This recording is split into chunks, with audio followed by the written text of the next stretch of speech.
Cantidades industriales. Listo. Bueno, ya que están todos conectados desde temprano, habrá uno que otro que llegue estos 2 minuticos, pero vamos dando inicio a la sesión de viernes académico de la Clínica de Oftalmología. Buenos días a los que están conectados.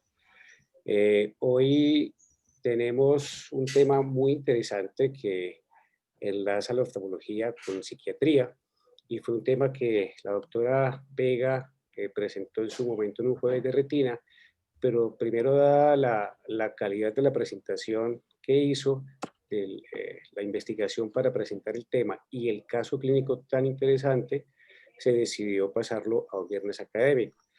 Básicamente hoy hicimos como un plus de la presentación y tenemos una invitada muy especial, que es la doctora Liana Patarroyo Rodríguez. Ella trabaja en Bogotá.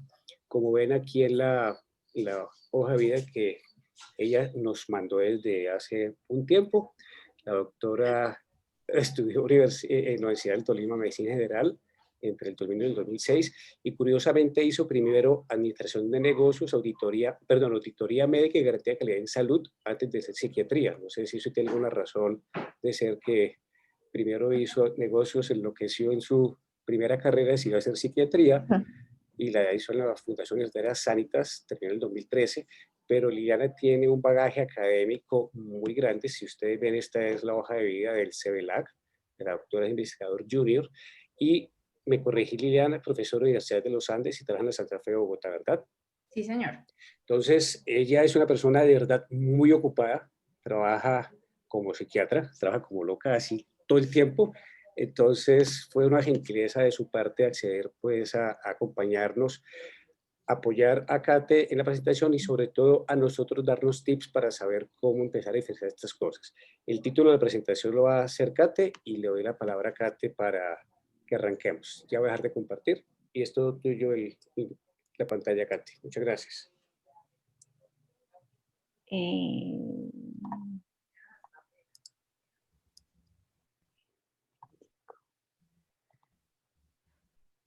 Perdón, no sé si...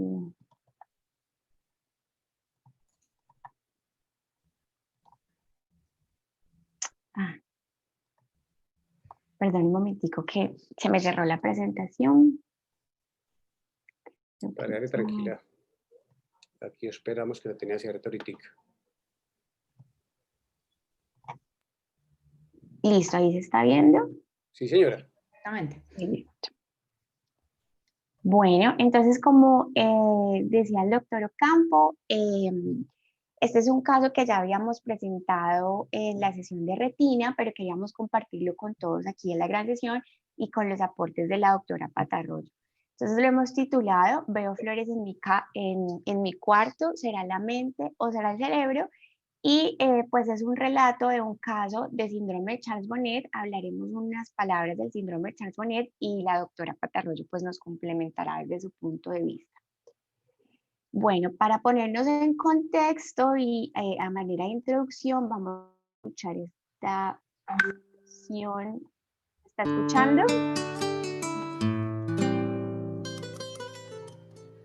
Sí, doctora. Sí. Gracias.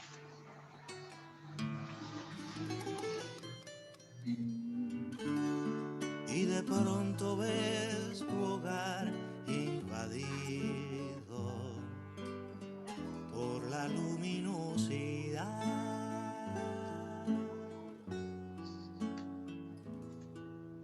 Mi casa ha sido tomada por las flores. Traigan copas, traigan vasos al derrame de colores. Mi casa ha sido tomada por las flores. Vengan almas y retazos, voy a repartir canciones.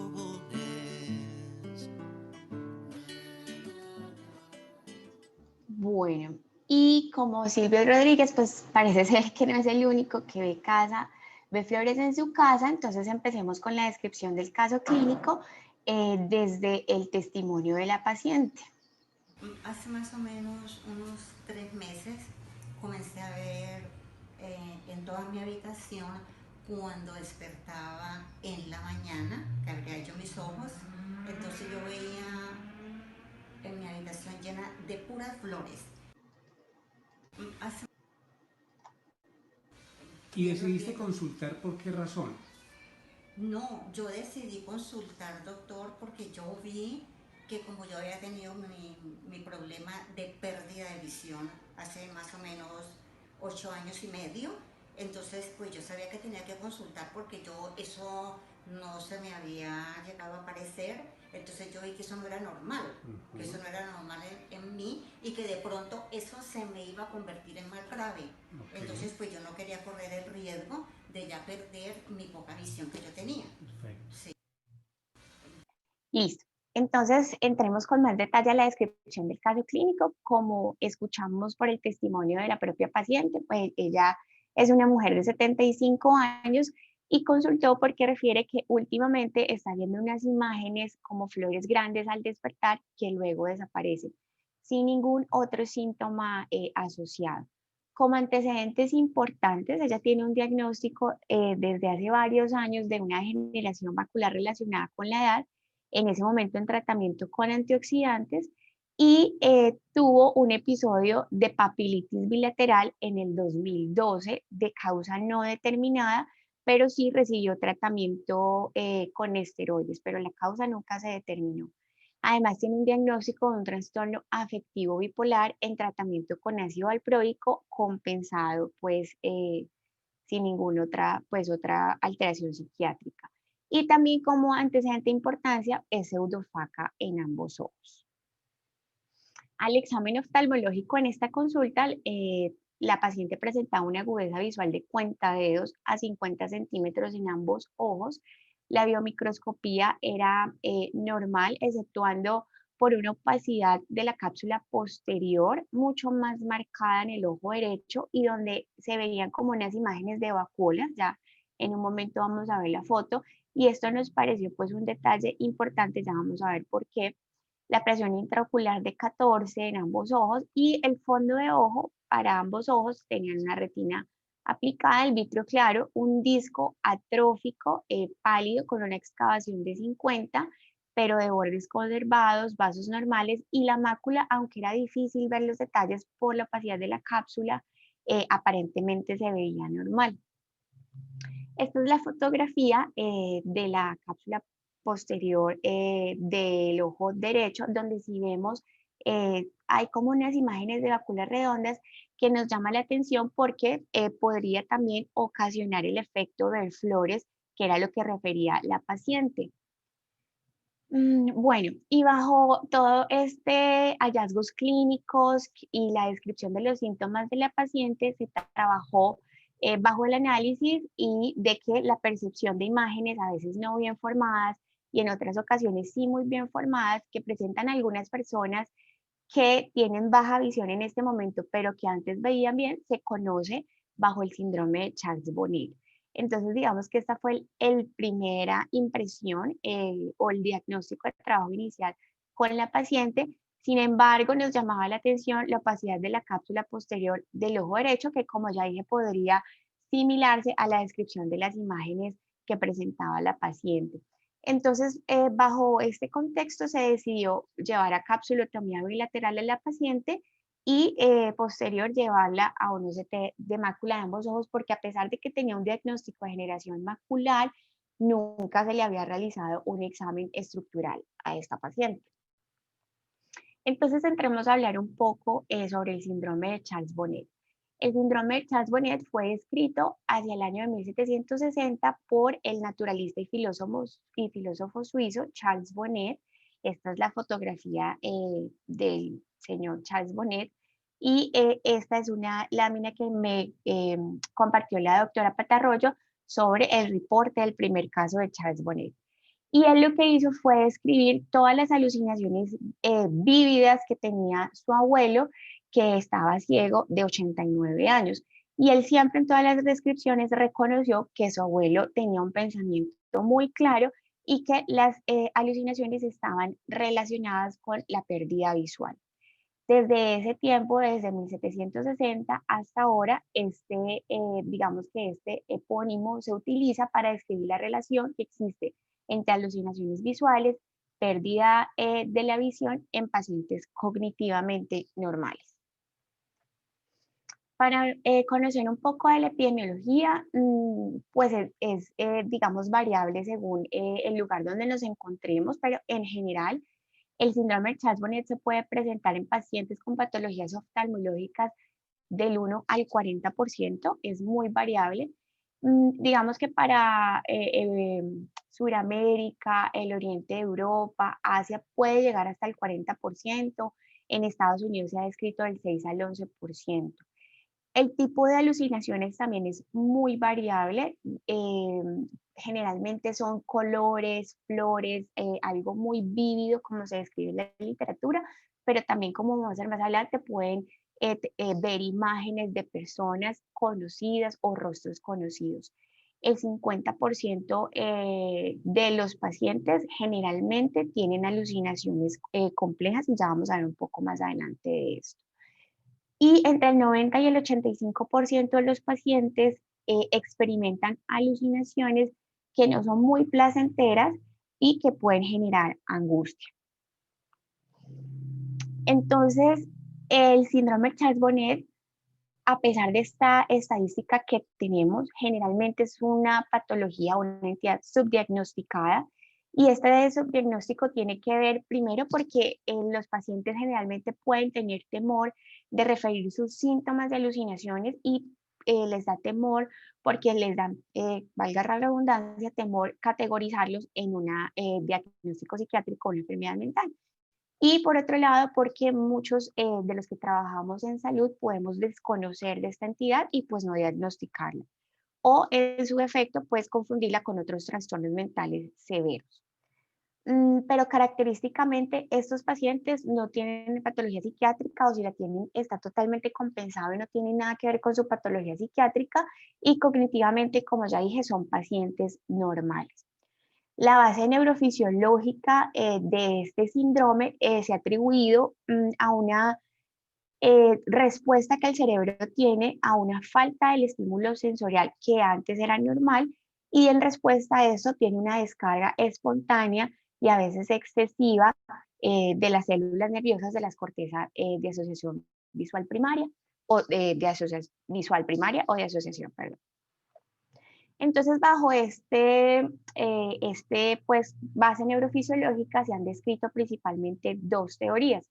La primera teoría es la teoría de la aferenciación, y esto hace referencia a que por la disminución de la entrada sensorial visual periférica que tiene el paciente con baja visión, hay una mayor percepción del cerebro, y en consecuencia desencadena una descarga neuronal espontánea y, como ya dije, exagerada. Y la teoría del fenómeno de liberación, que también, secundario a la falta de un estímulo sensorial visual periférico, las áreas visuales primarias causan una desinhibición de estas neuronas, y pues hace que clínicamente se manifieste como alucinación. Entonces, para entender un poquito esto y podamos entender más qué es lo que pasa, digamos, desde el nivel neurofisiológico, voy a hacer un pequeño repaso, esto solo es un repaso, de cómo se forma la imagen y cómo el cerebro llega a formar la imagen.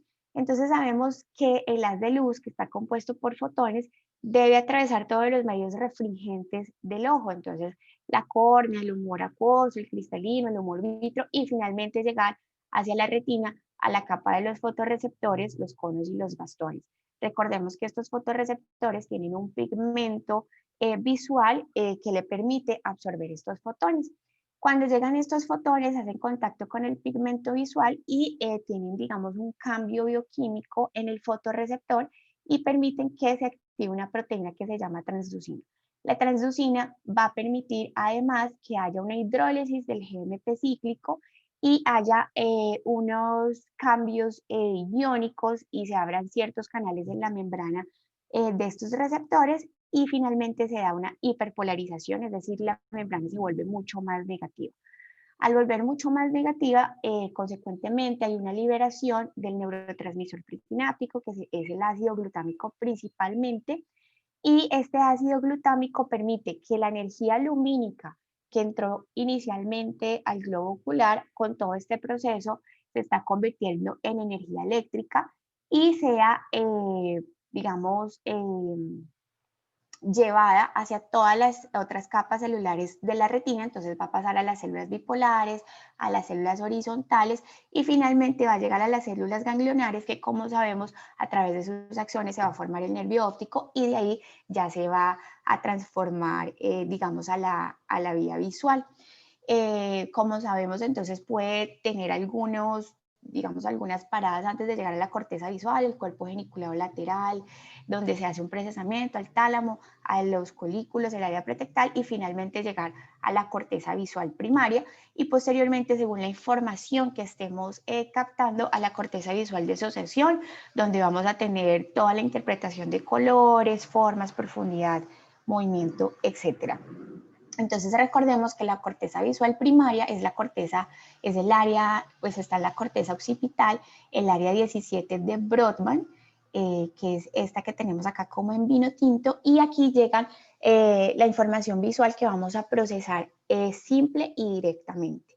De aquí va a pasar alguna información al área secundaria, que es esta que está en rojo, que es el área 18 y 19 de Brodmann, que posee conexiones a las diferentes áreas cerebrales, que va a permitir entonces, digamos, una interpretación un poco más compleja. Entonces, reconocimiento de rostros, colores, movimiento, interpretación subjetiva, las valencias emocionales de las imágenes, etc. Entonces, ya conociendo esto, profundicemos un poco más en las teorías. Entonces, en la teoría de desaferenciación neuronal, entonces, como ya dije, hay una pérdida del estímulo sensorial visual periférico y esto lleva a que la corteza visual pues lleguen menos impulsos. Sin embargo, en respuesta, esta corteza visual provoca una hipersensibilidad a los pocos estímulos y los estudios han demostrado que esta corteza visual va a tener una hiperexactabilidad a todos estos cambios en los tejidos neuronales, va a tener unos cambios anatómicos también, digamos que en búsqueda de poder suplir esa deficiencia de los estímulos visuales, se crean nuevos axones y también estos axones van a crear o tener una reorganización de sinapsis, entonces van a buscar hacer sinapsis con otras, digamos, zonas de la corteza occipital vecina, tratando de suplir esa deficiencia de estímulo. Y van a haber unos aumentos de los neurotransmisores presinápticos, específicamente pues los que estimulan y disminución de los inhibitorios, y todo esto pues va a crear una disregulación en este espacio sináptico, que clínicamente lo vamos a ver como formación de alucinaciones visuales. Y en la teoría de liberación cortical, entonces, esta teoría lo que hace es que concibe los estímulos externos como inhibitorios para la activación endógena. Entonces, recordemos que siempre la formación de la luz o de la formación de la imagen, perdón, es un juego de estímulos inhibitorios y de estímulos excitatorios, pero en este caso la privación sensorial causa una activación espontánea de las áreas relacionadas con la visión. Entonces, ante el poco estímulo, siempre van a estar estimuladas y pues se va a crear la experiencia alucinatoria del paciente. Esta es una gráfica como para entender un poco más lo que acabo de decir. Esta es la teoría de la desaferenciación.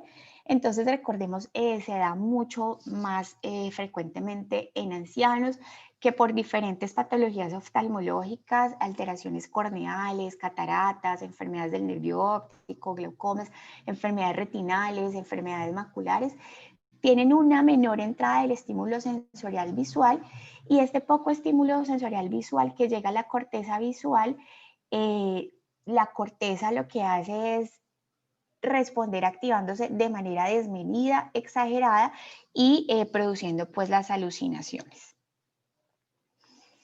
Existen pues varios estudios que han demostrado esta teoría, pero digamos que hay uno que me llamó muchísimo la atención y es un estudio que incluyó 13 pacientes con visión normal y lo que hicieron fue vendarle los ojos por 5 días consecutivos a estos pacientes.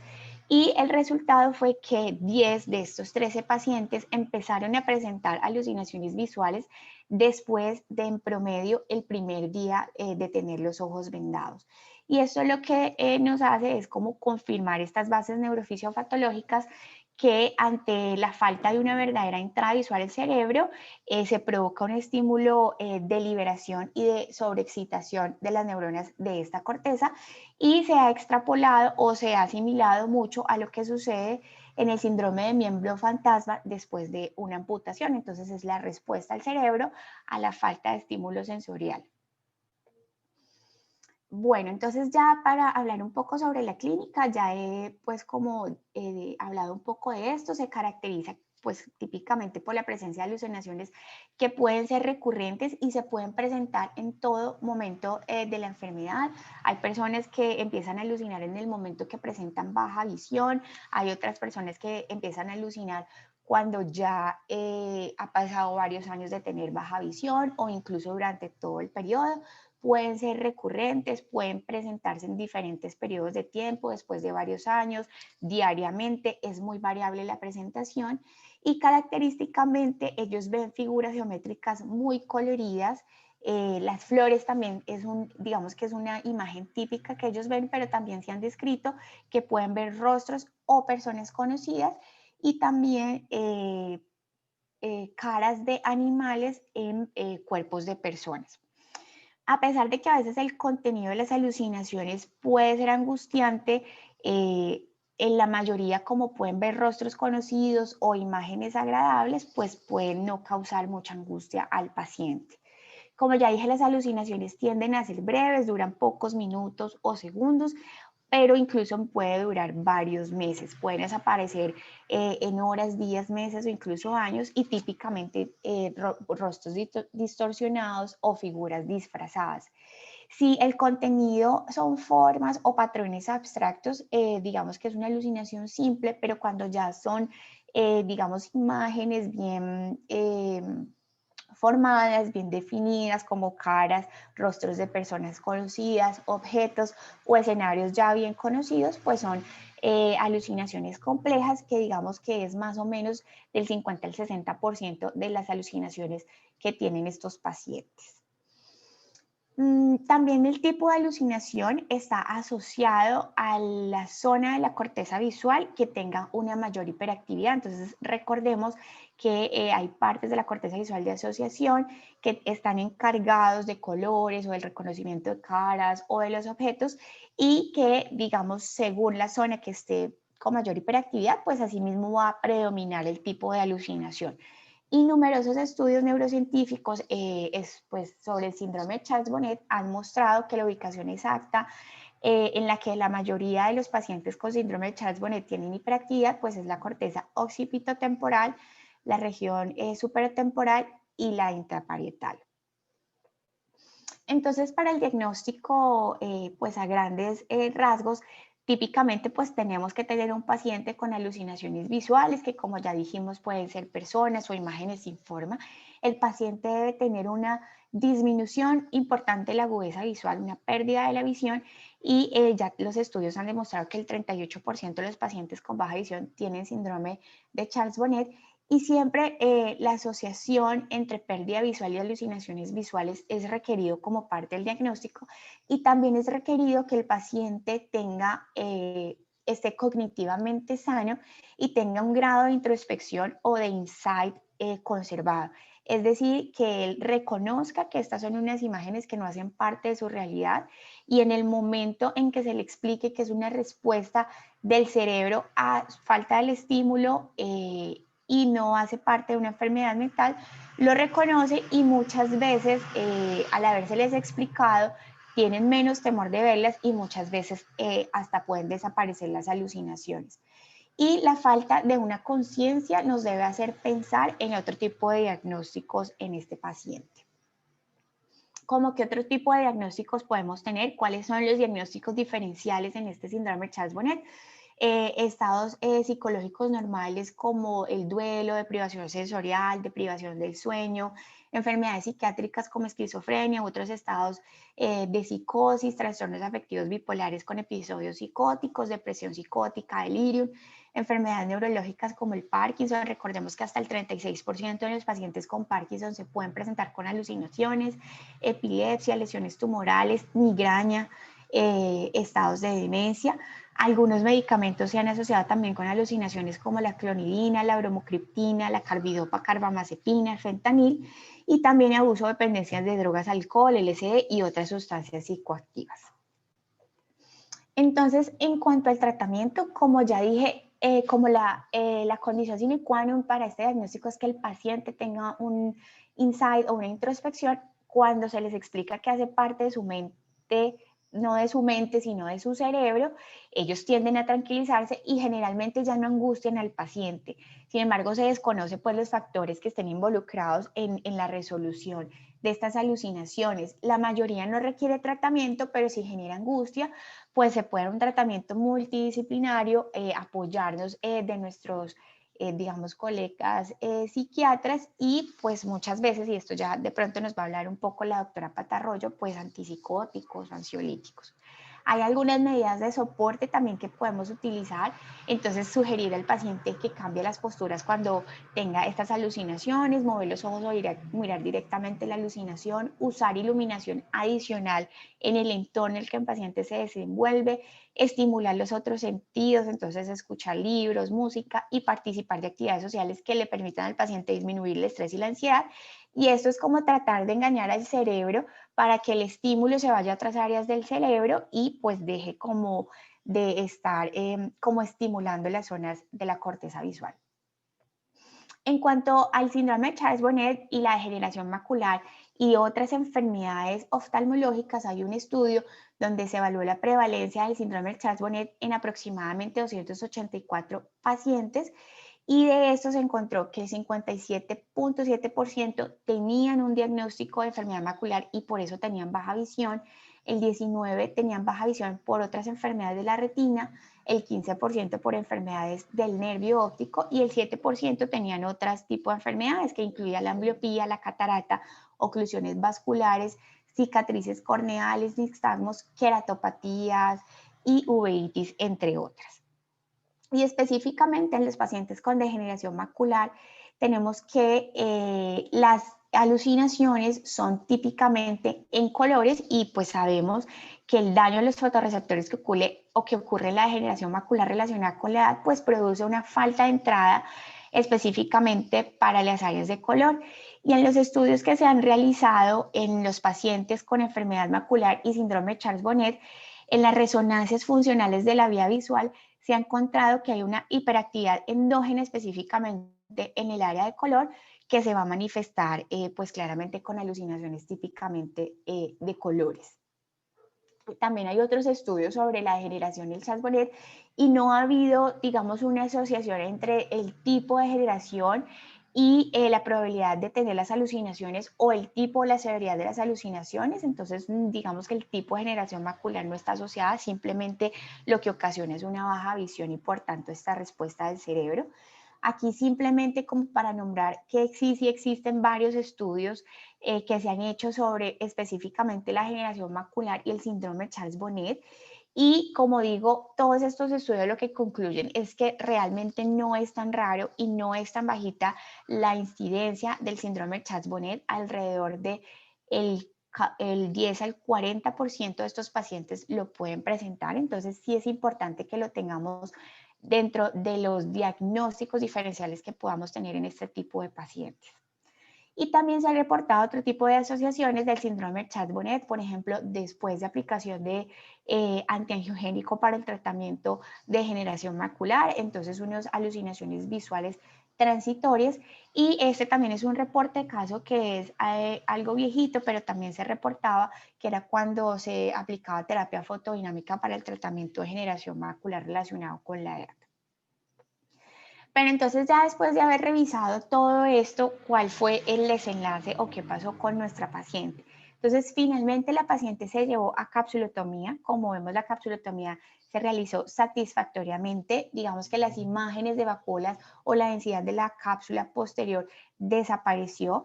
Se pudo llevar a un OCT de mácula de manera satisfactoria y vemos que la mácula estructuralmente en ambos ojos está muy bien y no hay ningún indicio de cambios relacionados con degeneración macular relacionada con la edad. y escuchemos después de la capsulotomía y después de habérsele explicado a la paciente que estas alucinaciones no son por una enfermedad mental, sino que es una respuesta de su cerebro a la falta del estímulo visual por su baja visión, que si bien ya no tenía un diagnóstico de degeneración macular, ella sí tenía una baja visión por una atrofia óptica que tuvo como secuela de la papilitis que tuvo hace algunos años, pero entonces escuchemos el testimonio de la paciente. Eso que flotaba, pero digamos las imágenes por las cuales consultaste la primera vez que eran como esa flor de loto que veías. Sí, esa, pero muy, o sea, ya las veo, pero la realidad es que como ya yo no le he parado como tantas bolas a eso. Entonces, ¿qué pasa? Yo antes de despertar, yo me estoy me tapo como así, no abro los ojos con la sábana así, y ya cuando abro así, eso como, ya yo no veo nada. Ya no lo ves. No, entonces okay. yo ya no le paro muchas Perfecto. Sí, yo no le paro muchas, ya no le estaba parando muchas. Perfecto. De 1 a 10, ¿cuánto crees que mejoró la molestia? De 1 a 10, pongámosle un 50. 50%. Sí. No, o sea, las imágenes yo las veo, lo que anteriormente le comenté, por los 2 ojos. Correcto. Porque yo hice la prueba. Ah, bueno, la me hiciste. Dijo, ajá. Sí, claro, yo me tapé este ojo, con unas tipas que tengo, luego hice la prueba y entonces hice, no, con esta sí la veo, con la otra sí, entonces yo hice la prueba si era con los 2 ojos. Con los 2 ojitos, sí, perfecto. Sí, era con los 2 ojos. Muy bien. Y siempre las imágenes son las mismas, son estas imágenes como unas flores aquí que aparecen. Las imágenes no se me han cambiado. Correcto. Ellas son las mismas, sí. Pero yo pienso que eso se me va, eso me ha mermado. Muy bien, perfecto. No. Muy bien, y después de que hicimos la capsulotomía, ¿qué tanto cambio has tenido con esas flores en la casa? No, doctor, yo he tenido bastante cambio he tenido. No, al principio de la capsulotomía, las comencé a ver como inicialmente me comenzó, más o menos como unos 2 o 3 días. Y después me ha ido subiendo un poquitico más, como la figura de la flor, un poquitico más, pero no mucho, doctor. Okay. No mucho, okay. no mucho, sí. Y hasta el momento, como le dije, pues yo también ya he perdido ya como el susto, los nervios, y ya, pues como que ya no le presto demasiada atención, doctor. Sí, ya yo no le presto demasiada atención realmente a esto, sino que yo único la esperanza de que eso se me vaya curando, se me vaya pasando. Y si no, no vas a ver, no sabes que no pasa nada. Sí, ya yo sé que no va a pasar nada, sí. Muy bien. Sí, muy bien. Y, bueno, y la tomografía mostró que no había pues problema en la mácula, porque estés tranquila. ¿Cuánto tiempo llevas tomando todas? Sí. Listo. Bueno, y como escuchamos a través del testimonio de la paciente, ella siente que estas imágenes han mejorado en un 50%. Sin embargo, a pesar de seguirlas viendo en menor proporción, ya no le preocupa verlas después de que se le ha explicado que son una respuesta del cerebro a la baja visión y no hace parte de enfermedad mental. Se descartó finalmente el diagnóstico de degeneración macular relacionado con la edad y pues esta paciente la seguiremos clínicamente. Bueno, muchas gracias y ahora doy pie entonces a la doctora Patarroyo para que nos complemente. Dejo de compartir. Doctora, ¿le proyecto las diapositivas o...? Yo creo que sí, porfa. Sí, porque yo no las tengo acá abiertas. Bueno, yo creo que primero muchas gracias a la doctora Catherine y al doctor Hugo por haberme invitado. Es un caso muy interesante, no es muy frecuente, pero cada vez que tenemos un caso de estos, yo creo que todo el equipo se fascina y se encanta de ver un paciente con este tipo de cuadros. Yo creo que la doctora hizo una muy buena síntesis de lo que es el síndrome y de lo que el abordaje de psiquiatría que nosotros le podemos dar. Esto es solamente a manera complementaria. cuando un paciente se acerca a nosotros y tiene algún tipo de compromiso sensoperceptivo, visual o de cualquier otra de las vías, lo primero que nosotros tenemos que ver es que otra cosa lo complementa, ¿no? Como ya dijo Katia, acá hay una de las dominios diagnósticos que tiene que tener este síndrome. Entonces, en estos tipos de pacientes, ver el compromiso visual, cómo alucina el paciente, ¿cierto? Las alucinaciones orgánicas o que cursan asociadas a compromiso central generalmente son diferentes a las alucinaciones de los pacientes con enfermedad mental, ¿no? Las alucinaciones orgánicas son de colores brillantes, son muy vívidas, son muy detalladas o se pueden presentar en patrones, ¿no? Clásicamente la alucinación de patrones es la alucinación del paciente con migraña.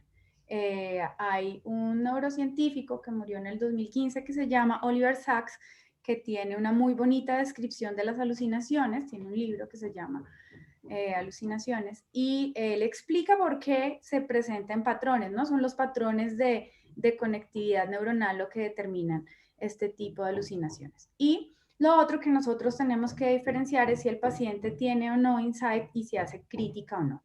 En ese orden de ideas, cuando vemos un paciente que dice estoy viendo algo que sé que no está y estoy viendo algo que no tengo ni idea de dónde viene, ese se habla de una alucinosis y no de una alucinación como tal. Bueno, entonces, siguiente, Katy. Doctora, siguiente diapositiva, gracias. Entonces, antes de llamar al psiquiatra, pues tenemos que descartar que haya algo orgánico. Entonces, ¿cuáles son las características de las imágenes? Si el paciente puede describir la alucinación como es que veo una flor y el color es rojo y además de eso tiene las hojitas abajo, o teníamos una paciente que veía la manito la manito hindú, que Kate me dijo el nombre, pero no me acuerdo cómo se llama, y la veía... ¿La mano de Hatha? La mano de Hatha. La veía muchas veces repetida, muy brillante y describía claramente el detalle. Entonces, eso es muy orgánico y eso es menos de enfermedad mental. ¿Cuál es la interpretación que el paciente le da a las imágenes? ¿De dónde viene? No, yo no sé, yo creo que fue porque yo anoche me quedé viendo mucho una película que tenía relación con esto, porque me estuve acordando de esto, de aquello. Había una paciente que veía a su mamá al lado de ella, entonces ella decía como estoy pensando mucho en mi mamá y por eso vino acá.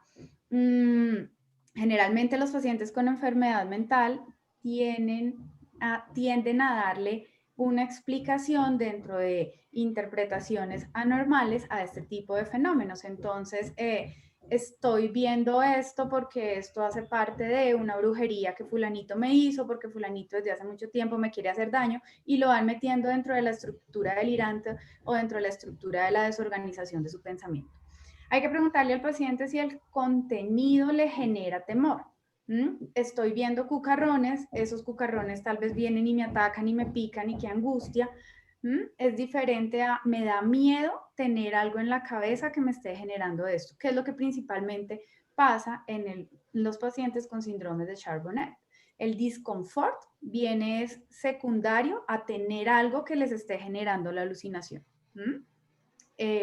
Si ha pasado o no previamente, y hay que descartar o hay que tener en cuenta si el paciente tiene enfermedad mental o alguna enfermedad cognitiva, pero que esté en episodio. Esta paciente es particularmente retadora porque es una paciente con trastorno bipolar y otro equipo menos acucioso hubiera podido decir como, no, pues es que como tiene enfermedad mental y el trastorno bipolar es una enfermedad severa, de larga data, pues seguramente ya tiene cosas cognitivas y hace parte esto más bien de su enfermedad mental de base. Pero entonces, las enfermedades mentales, cuando están estables y cuando el paciente es adherente al medicamento y es funcional, como esta paciente, pues no tiene por qué tener ningún compromiso sensoperceptivo. Además, no todas las enfermedades mentales cursan con alteraciones sensoperceptivas, ¿no? Generalmente hablamos de las que causan psicosis, entonces de esquizofrenia, de trastorno esquizoafectivo, algunos trastornos neurocognitivos mayores, la depresión, cuando el episodio depresivo es severo y tiene síntomas psicóticos, o el trastorno bipolar, cuando está en un episodio maníaco depresivo con grado de severidad que llega hasta psicosis. Bueno, hay una cosa muy importante y es que los pacientes tienen miedo de contarle a su oftalmólogo o a su médico acerca de que están viendo estas imágenes porque temen el estigma de ser clasificados como enfermos mentales o como locos, o temen ser derivados al psiquiatra. Entonces, hay varios reportes y más o menos entre el 9 y el 15% de los pacientes lo reportan. Entonces, esto es algo que no se encuentra si no se busca. Hay maneras de preguntarle al paciente para crear el espacio de que les pueda contar cuando ustedes lo sospechen, y hay otras que a veces son muy bruscas, ¿no? ¿Usted está viendo cosas? No. Entonces, hay un grupo de investigadores que desarrolló una escala que se la envía a Cates y ella se los puede enviar el artículo. Y en esa escala es cómo preguntarle a un paciente. Tiene una primera pregunta que es una pregunta muy bonita porque le abre la puerta al paciente y es, de entrada, validar al paciente. Tuvimos previamente, hace unos días, un paciente con un compromiso ocular muy parecido al suyo y ese paciente nos contó que había estado viendo unas imágenes extrañas. ¿Le ha pasado eso a usted? De entrada el paciente se siente validado, de entrada el paciente entiende que puede ser por el compromiso ocular y eso hace que se sienta más tranquilo de contárselo. Independiente de que el paciente esté viendo o no viendo, pues sin duda ustedes lo van a evaluar y van a plantear una estrategia de tratamiento adecuado, pero eso sí puede impactar mucho en la tranquilidad del paciente. El hecho de sentirse validado, el hecho de entender que no se le está corriendo el champú, no se está volviendo loco, de que no le van a mandar la policía mental encima por estar viendo eso, le genera mucha paz y mucha tranquilidad y rápidamente logran disminuir la carga atencional y la valencia emocional que le están poniendo a la alucinación y siguen con su funcionamiento tal cual. Se sabe que los pacientes que tienen awareness de que esto es algo estructural, cerebral, más que es algo mental, pues ponen menos montos de atención y más rápidamente disminuye la presentación de este tipo de fenómenos sensoperceptivos. Cuando los pacientes empiezan a hacer interpretaciones delirantes, o a veces que hemos tenido pacientes con compromiso cognitivo, quienes se demoran mucho en integrar y en entender que lo que está sucediendo es un fenómeno por su compromiso visual, lo que hacemos nosotros con el disconfort, pues ante el disconfort del paciente y ante la ansiedad, podemos usar medicamentos tal cual como Kate les mostró. Si es ansiedad lo que genera en el paciente, probablemente usemos dosis bajas de benzodiazepina siempre y cuando no haya contraindicaciones en el paciente, o si no, usamos dosis bajas de antipsicóticos, especialmente antipsicóticos de segunda generación como quetiapina, olanzapina, risperidona. Si el paciente está haciendo interpretaciones delirantes, pues dosis un poquitico más altas, pero también le ayudamos al paciente a que pueda construir un significado para su alucinación. Si la va a tener ahí, si no se engancha con aquello de que no le pare bolas porque es algo, son los efectos especiales de su cerebro ante que usted esté perdiendo la agudeza visual, pues entonces le logramos dar un poquito de contenido. Por ejemplo, esta paciente que veía la cara de su mamá, una paciente con una neuritis óptica y con un compromiso cognitivo, ella logró construir el significado de que era su mamá acompañándola en este momento tan difícil que estaba atravesando porque estaba perdiendo pues sus ojos y además de eso estaba muy limitada desde lo motor. Yo creo que eso era lo que tenía yo para contarles. No sé Aquí es lo mismo. si alguna pregunta de esas no la logran resolver ustedes, entonces ahí sí nos llaman a nosotros. No sé si hay alguna pregunta y de nuevo muchas gracias por la invitación. Gracias, doctora. Liliana, muchísimas gracias. Kate, muchísimas gracias. Un tema muy bien presentado nuevamente y creo que la ampliación que nos hizo Liliana, sobre todo lo relacionado con estas dudas entre las quejas visuales de los pacientes y que a veces uno no sabe cómo manejarlas, pues nos ha ampliado muchas dudas adicionales acerca de cómo manejarlos. A veces uno tiene pacientes que dice, esto es orgánico, esto será mental, ¿cómo lo manejo? Y creo que lo que nos dijiste, pues nos ayuda muchísimo. No sé si alguien del auditorio tenga alguna pregunta para la doctora o para las doctoras.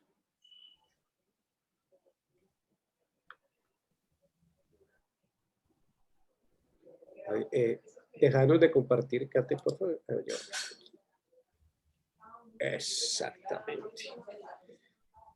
Por aquí en el chat. Baja visión. Vi una paciente que veía personas y les hacía servir incluso alimentos. Liliana, ¿pero esto ya no raya en algo delirante? Que una paciente con baja visión, ¿y qué? Que veía personas y les hacía servir incluso alimentos. Es decir, el hecho que ya Claramente.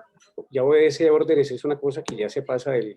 No, y además que no tiene insight, no tiene Mm, introspección, entonces no hace crítica de la alucinación y actúa con base en la alucinación. O sea, le está dando una interpretación lejos. Sí, y la otra cosa que quisiera como que nos complementaras es muy factible que este tipo de asociaciones se vea más en retina o en personas con baja visión. De pronto no es lo usual en un paciente que va a una refractiva o que va a un cambio de gafas donde se asume que este tipo de patologías se deben a una visión disminuida y todo lo que nos explicó pues muy bien Caterine.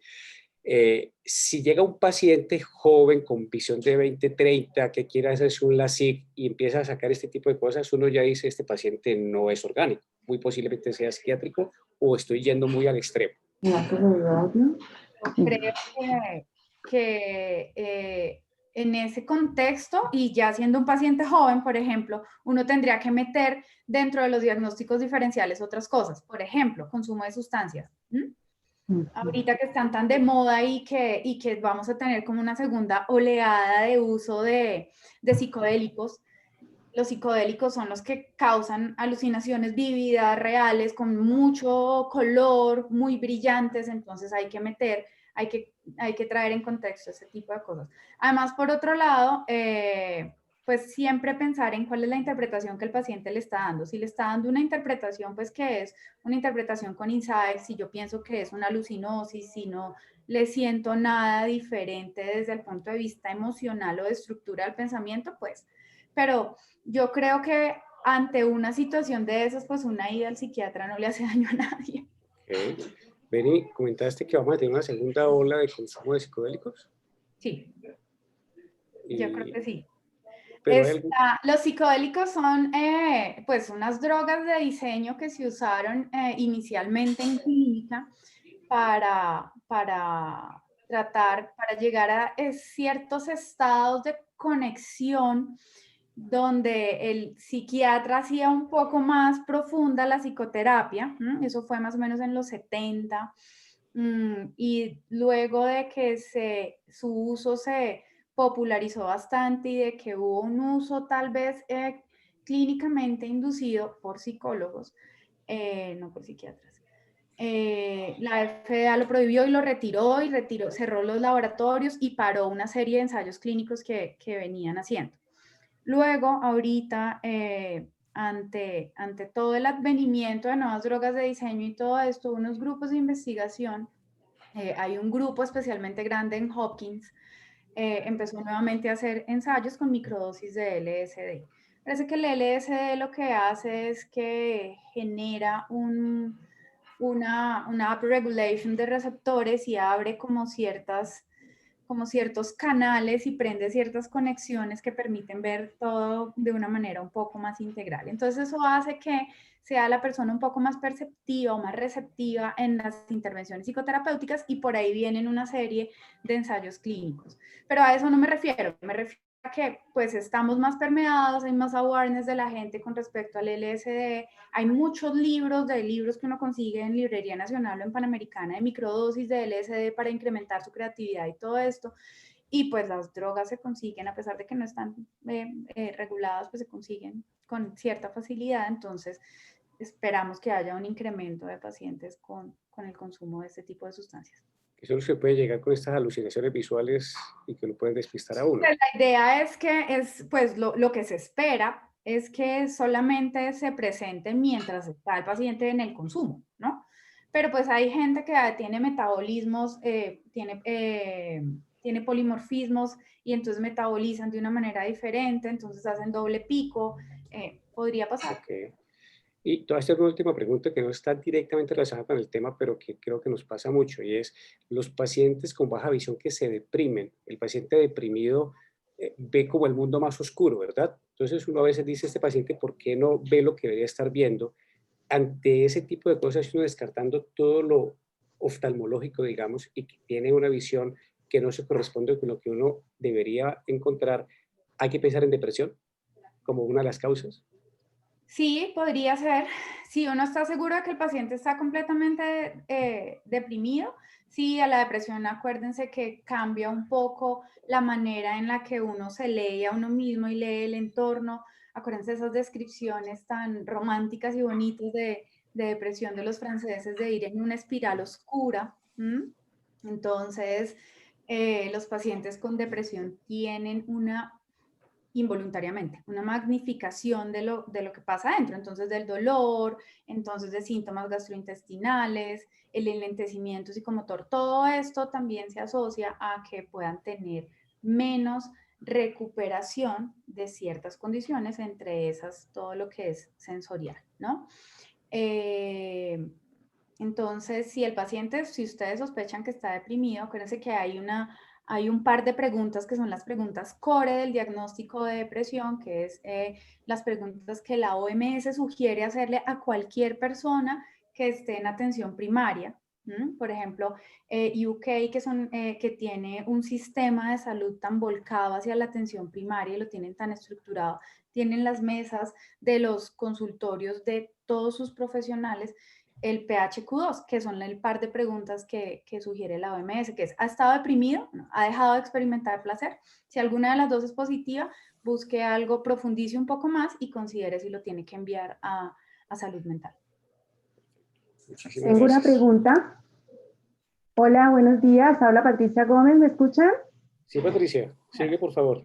Sí, no exactamente relacionado con el tema, pero tengo una paciente, ella es una mujer de 80 años con ceguera bilateral, después de haber tenido degeneración, de haber tenido miopía degenerativa, degeneración, desprendimientos de retina, ya no tiene nada de visión y me expresaba hace un par de semanas porque estaba muy deprimida porque había perdido la imagen de los rostros, es decir, como una especie de prosopagnosia, lo expliqué yo porque fue lo único que se me vino a la mente, porque ella dice, yo recuerdo todo, cómo eran las cosas, las plantas, las flores, el paisaje, cualquier elemento que me digan, yo puedo hacer la imagen, pero no puedo hacer la imagen visual de mis hijos, mi rostro, mis hermanos, de nadie puedo recordar los rostros.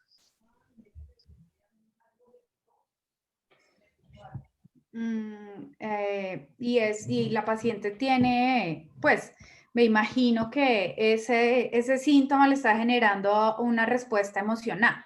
Claro. ¿Sospechas que tenga algo ahí como de ansiedad o de depresión o será algo puramente adaptativo? Porque acordémonos que cualquier cosa que pase y lo limite a uno le genera una respuesta emocional. Esa respuesta emocional puede ser una reacción de ajuste, ¿cierto?